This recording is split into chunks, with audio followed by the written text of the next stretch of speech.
Hi friends, welcome to Global English Channel by Shobha ma'am.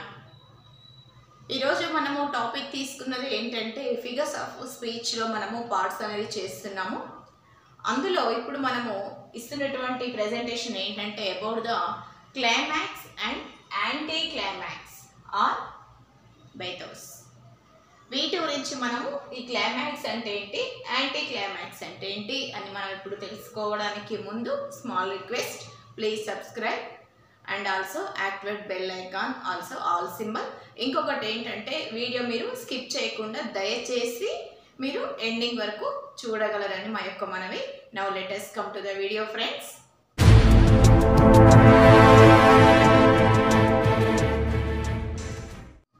About the first మనం నేర్చుకుంటున్నది ఏంటి అంటే గతంలో ఇంతకుముందు మీకు నేను చేసినటువంటి వీడియోలో ఆల్రెడీ నేర్చుకున్నాము, లిటోటస్ వరకు నేర్చుకున్నాము. ఇప్పుడు ఇందులో climax, what is the definition of the climax? అసలు క్లైమాక్స్ అంటే ఏంటి, మనం క్లైమాక్స్ అని దేన్ని అంటాము, వేటిని అంటాము, దాని యొక్క డెఫినేషన్ ఏంటి, దాన్ని ఏ విధంగా మనము యూజ్ చేయాలి అని నేను ఈ యొక్క ఫిగర్స్ ఆఫ్ స్పీచ్ పార్ట్లో నేను మీకు ఎక్స్ప్లెనేషన్ అనేది చేస్తున్నాను. సో ఇక్కడ about the climax definition is climax is a figure of speech. This is the one of the part in the figure of speech. Like manaku parts of speech ఏ విధంగా ఉన్నాయో figures of speech కూడా అదే విధంగా friends. So where words are arranged according to their order increasing importance. Their order of increasing importance. మనము వీటిని ఏ విధంగా అంటే like ఏ ladder, అంటే ఇది ఏ విధంగా క్లైమాక్స్ అనేది ఏ విధంగా ఉంటుంది, ల్యాడర్ అంటే ఇట్లా హై గ్రేడ్ అది అనేది ఒక ఆకాశాన్ని ఎక్కినట్టుగా, అంటే ఒక స్టెప్ బై స్టెప్ దాన్ని పేర్చినట్టుగా ఇంక్రీజ్ అవుతూ అది గ్రోత్ అవుతూ ఉన్నటువంటి దాన్ని మనము క్లైమాక్స్ అంటాము. So climax is a figure of speech where words are arranged according to their order. ఏ విధంగా వాటిని అరేంజ్ చేస్తా ఉన్నాము, ఒక ఆర్డర్ ఫామ్ లో వాటిని అరేంజ్ చేసుకుంటూ వెళ్ళేటువంటి వాటిని. నెక్స్ట్ ఏంటంటే ఇంక్రీజింగ్ ఆఫ్, అది ఒక హైలో ఇంక్రీజ్ అవుతూ ఒక ఆర్డర్లో పేర్చుకుంటూ వచ్చినటువంటి వాటిని మనం ఏమంటామంటే దాన్ని ఏమంటామంటే క్లైమాక్స్ అంటాము.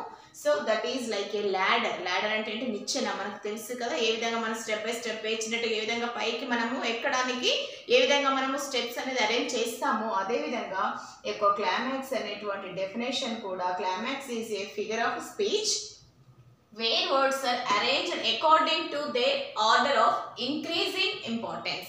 మనం వాటిని ఎక్కువ ఇంపార్టెన్స్ ఎక్కడ ఇస్తామంటే వర్డ్స్ని ఒక ఉన్నత స్థానంలో నిలబెట్టడానికి అరేంజ్మెంట్ చేసేటువంటి విధానంలో వాటిని అవి ఇంక్రీజ్ అవుతూ ఉంటాయి, హై గ్రేడ్లో పెరుగుతూ ఉంటాయి. కాబట్టి దాన్ని ఏమంటామంటే క్లైమాక్స్ అంటాము. మరి దీనికి క్లైమాక్స్ అంటే మనం ఏంటి, arranged according to their order of increasing importance అని మనం నేర్చుకున్నాము అబౌట్ ద క్లైమాక్స్. మరి యాంటీ క్లైమాక్స్ అంటే ఏంటి, దీనికి అగెనెస్ట్ అంటే ఆపోజిట్ లో ఉండేటువంటి దాన్ని మనం యాంటీ క్లైమాక్స్ అంటాము. చాలా ఈజియెస్ట్. ఇంక్రీజింగ్ ఇక్కడేమో ఇంక్రీజ్ అవుతూ ఉంటే ఇక్కడేమో డిక్రీజ్ అవుతూ ఉంటుంది. ఇక్కడ ఎగ్జాంపుల్ మనము ఇంక్రీజింగ్ ఆఫ్ ఈ క్లైమాక్స్ కి మనము ఒక చిన్న ఎగ్జాంపుల్ తీసుకున్నట్లయితే ఫస్ట్ ఆఫ్ ఆల్ ఎగ్జాంపుల్ ఏంటంటే సమ్ కుక్స్ ఆర్ టేస్టెడ్. కొన్ని వాటిని ఏ విధంగా అరేంజ్ చేయాలి, వర్డ్స్ని ఏ విధంగా మనము హై గ్రేడ్లో ఉంచాలి, ఏ విధంగా అరేంజ్ చేసి వాటిని ఇంక్రీజ్ చేయాలి అని చెప్పడానికి ఇక్కడ ఒక చిన్న ఎగ్జాంపుల్ మనం ఉదాహరణ తీసుకున్నట్లయితే సమ్ కుక్స్ ఆర్ టేస్టెడ్, కొన్ని విధంగా ఉంటే టేస్ట్గా ఉంటాయి. అదర్స్ ఆర్ టు బీ స్వాలర్డ్, చూడగానే ఒకేసారి మింగేయాలి అన్నంతగా మనకి, అంటే అవి ఒకేసారి మనకి అంత టేస్టీగా అనిపిస్తూ ఉంటాయి. నెక్స్ట్ ఏంటంటే and still others are to be digested, కొన్ని మనకి ఏ విధంగా ఉంటాయి, కొన్ని ఈజీగా డైజెస్ట్ అయ్యి ఉంటాయి, కొన్ని టేస్ట్గా ఉంటాయి, కొన్ని చూడగానే మనము వెంటనే we can swallow them. So ఈ విధంగా మనం వాటిని అరేంజ్ చేస్తే దాన్ని ఒక అరేంజ్మెంట్లో అంటే దాన్ని ఒక హైలో పెట్టేటువంటి దాన్ని ఏమంటామంటే క్లైమాక్స్ అంటాము. అంటే వర్డ్స్ని మనము వర్డ్స్ని అనేవి మనం ఇంక్రీజ్ చేస్తూ దాన్ని ఒక అరేంజ్మెంట్ అనేది చేస్తూ ఉంటాము, దానికి ఇంపార్టెన్స్ అనేది ఇస్తూ ఉంటాము. కాబట్టి that is called climax. That is the one of the part in the figures of speech. So next one is వచ్చేసి ఈ క్లైమాక్స్కి మనము ఇంకొకటి ఏంటి అంటే యాంటీ క్లైమాక్స్. అంటే దీనికి అగెనిస్ట్గా ఉండేటువంటి దాన్ని మనం యాంటీ క్లైమాక్స్ అంటాము లేదా బెథోస్ అని అంటాము. నెక్స్ట్ ఏంటంటే about the anticlimax. Anticlimax is a figure of speech where words are arranged according to their order of decreasing. చూడండి ఇక్కడ చూసినట్లయితే ఇక్కడేమో ఇంక్రీజింగ్ ఆఫ్ వాట్ ఇంపార్టెన్స్ అని ఇచ్చాము, ఇక్కడేమో డిక్రీజింగ్ ఇంపార్టెన్స్ అని ఇచ్చాము. అంటే ఇక్కడ just same definition is same సిమిలర్గా ఉంటుంది. ఇక్కడ anticlimax is a figure of speech where words are arranged according to their order of decreasing. ఇక్కడేమో తగ్గుతూ ఉంటుంది, మొత్తము అట్టడుగు స్థాయికి పడిపోతూ ఉంటుంది అన్నట్టు. అంటే షేర్ మార్కెట్ లాగా పెరగడము, పెరిగేదాన్నేమో క్లైమాక్స్ అంటాము, తగ్గేదానేమో బ్రీఫ్గా చెప్పాలంటే ఏమంటాము యాంటీ క్లైమాక్స్ అంటాము. అంటే మొత్తం కూడా అట్టడుగు స్థాయికి మొత్తం పడిపోతున్నది అని చెప్పడానికి ఇది ఒక చిన్న ఎగ్జాంపుల్. దీన్ని మనం ఏంటంటే యాంటీ క్లైమాక్స్ అంటాం, రైట్. సో దీనికి ఎగ్జాంపుల్ ఏంటంటే it is humorous in intention. ఇది ఏ విధంగా ఉంటుంది, ఒక వినోదంగా, అంటే ఇది మనకు ఎగ్జైట్మెంట్ అంటే అది ఏ విధంగా అంటే అది మొత్తం డౌన్ ఫాల్ అవుతూ ఉంటే అందులో మనకు తెలియనటువంటి ఒక ఆతృత అనేది ఏర్పడుతూ ఉంటుంది. So that is called anti climax. Climax means increasing, words are increasing meaningful. So ఇక్కడ ఏంటంటే ఇక్కడ ఇవనేది ఈ యాంటీ క్లైమాక్స్లో అగనెస్ట్గా ఉంటుంది, మొత్తం డౌన్ ఫాల్ అవుతూ ఉంటుంది. సో దీనికి ఎగ్జాంపుల్ ఏంటంటే హీ హ్యాస్ ఫేర్ ఫేస్. ఇక్కడ అన్ని విడివిడిగా, అంటే ఇదేంటి, దాన్ని ఏ విధంగా చెప్పాలి అని అంటే వర్డ్స్ అనేవి కరెక్ట్గా ప్రాపర్ వేలో లేకుండా దాన్ని మొత్తం కూడా తగ్గించి చెప్పే విధానంగా ఉంటాయి. అంటే మొత్తం డిక్రీజ్ అవుతూ ఉంటుంది, ఇంపార్టెన్స్ అనేది తగ్గుతూ ఉంటుంది. ఇక్కడ క్లైమాక్స్కి వచ్చేసరికి ఇంపార్టెన్స్ అనేది పెరుగుతూ ఉంటుంది. సో ఇక్కడ మనం చూసినట్లయితే హీ హ్యాస్ ఫేర్ ఫేస్, చూడడానికి ఏ విధంగా ఉంది ఫేర్ ఫేస్ చూడండి. Let us see here. And also fine eyes and snub nose. ఏ విధంగా అక్కడ కనిపిస్తుంది, ఫేస్ ఏమో ఫేర్గా ఉంటుంది, ఫైన్ చూడడానికి ఐస్ బాగున్నాయి, ఇంకేంటి చిట్టి ముక్కు అంటే చిన్న ముక్కు అని. ఈ విధంగా ఒక్కొక్క పార్ట్ని మనం విడదీసి దాన్ని ఒక అరేంజింగ్ అంటే ఒక్కొక్క దాన్ని మనం తగ్గిస్తూ మాట్లాడుకుంటూ వస్తున్నాము ఇక్కడ యాంటీ క్లైమాక్స్లో.